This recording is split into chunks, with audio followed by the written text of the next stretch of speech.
ยงข้างกายเอาไม่ห่างมีแต่กำไรผ่านเก่าไว้สำได้สร้างนาพี่ว่ากับน้องทันทีมีลูกให้ใส่ถือว่าเป็นบุญของอายบางเก่าที่เคยสร้างมา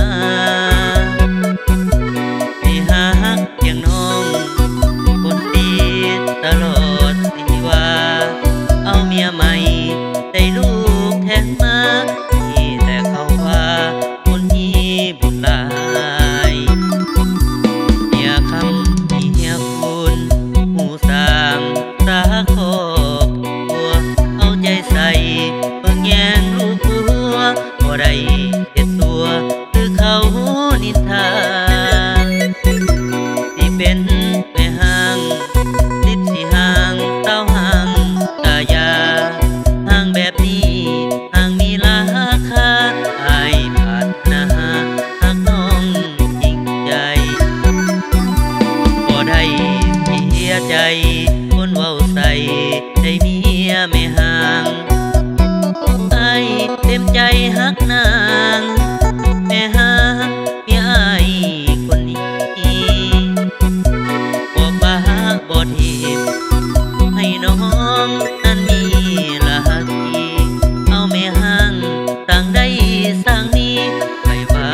บ่ดีอายบ่สนใจ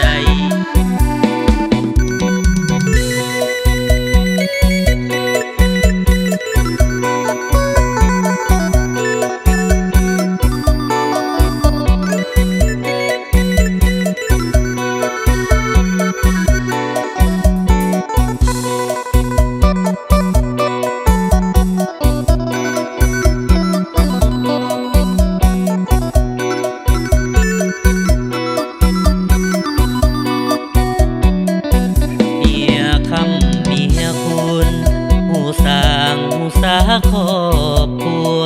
เอาใจใส่เบิ่งแยงลูกผัวบ่ได้เฮ็ดสัวคือเขานินทา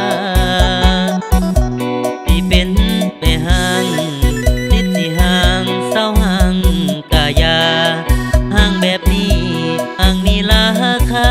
อายปรารถนาหากน้องจริงใจบ่ได้เสียใจคนเว้าใส่ได้เมียแม่ห่าง